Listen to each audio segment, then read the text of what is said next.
Again, come on. More?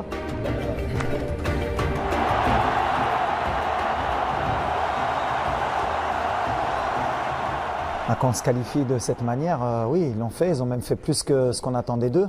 En tout cas dans l'état d'esprit, dans les valeurs qu'on voulait transmettre au public. Je pense qu'on a réussi notre challenge maintenant, voilà.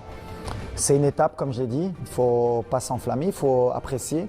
Et il faut maintenant oublier tout ce qu'on a fait dans les poules pour se concentrer sur le 8e de finale. C'est touchant parce que voilà, on sent que les joueurs avaient à cœur de réussir cet objectif. On est venu pour ça. Achraf, c'est un de nos leaders. Qu'il soit touché autant, c'est parce que justement, il aime son pays, il aime cette équipe. Et il voulait absolument pas passer à côté d'un exploit historique qui nous tendait les mains. Donc c'est touchant, il est très apprécié dans le groupe.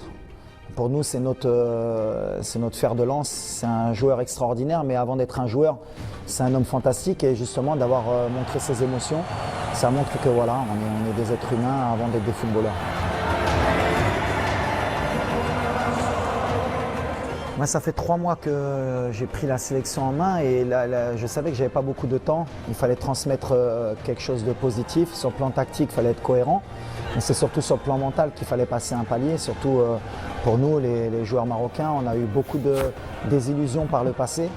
Avec des scénarios comme en 98 où on doit se qualifier et rien ne va pour nous. Le Brésil perd contre la Norvège, on a 94 où on débute mal la compétition, 2018 avec le but contre notre camp contre l'Iran, alors que derrière on fait 2 grands matchs contre le Portugal et l'Espagne. Ça reste dans l'ADN du football marocain et ça peut traumatiser justement certains fans. Et les joueurs qui vivent ces scénarios aussi grandissent avec ce genre de scénario, donc ça ne nous aide pas. Donc il fallait changer cette mentalité pour que justement on puisse offrir aux jeunes Marocains qui arrivent le fait de voir leur équipe nationale gagner des matchs en Coupe du Monde et que c'est possible. Et j'espère que comme ça, on changera un peu l'ADN footballistique marocain. On est obligé de rêver. De toute façon, le rêve est gratuit. Comme j'ai dit aux joueurs, personne ne peut vous interdire de rêver. Maintenant, on est quand même réaliste aussi. On sait qu'il y a des grandes cylindrées dans ce mondial. Il y a des équipes qui ont plus d'expérience que nous, qui ont déjà vécu des 8e de finale. Nous, ça va être notre premier 8e de finale depuis 1986. On a une équipe qui est jeune, mais on rêve. Et ça, je ne peux pas le retirer aux gens, déjà, à notre peuple, qui eux peuvent rêver aussi avec nous et à nos joueurs. Mais en tout cas, comme j'ai dit, quand on donne le maximum, qu'on se donne les moyens et qu'on se bat pour notre rêve, tout est possible. Et à partir du moment que tout est possible, eh ben, vous pouvez le faire. Non, c'est surtout que la relation que j'ai avec mes joueurs, elle est particulière. J'essaye d'être très proche d'eux, mais en même temps leur faire comprendre que voilà, je suis un de leurs guides, je dois être un de leurs leaders, je dois leur montrer l'exemple, mais je dois leur donner aussi beaucoup d'amour. Mais à la fin, et le respect qu'il y a entre nous, c'est le terrain. Sur le terrain, les décisions que je dois prendre, je les prends. Et ils me chambrent souvent sur mes cheveux. Et c'est devenu un peu un mode de communication entre nous. Et à la fin, je leur ai dit, vous pouvez toucher et ça porte bonheur.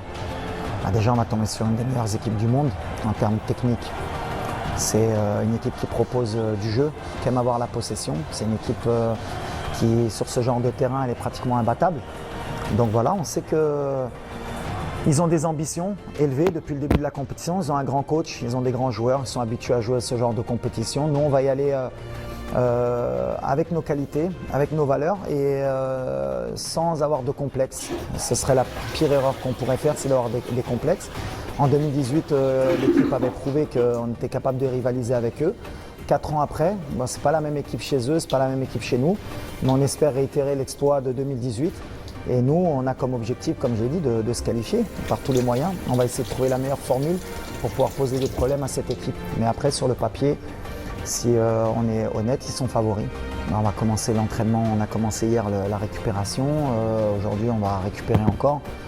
Ce n'est pas des choses qui rentrent dans ma tête. À chaque fois, j'ai dit aux joueurs, les tirs au but, même si on les prépare, le contexte du match n'a rien à voir avec l'entraînement.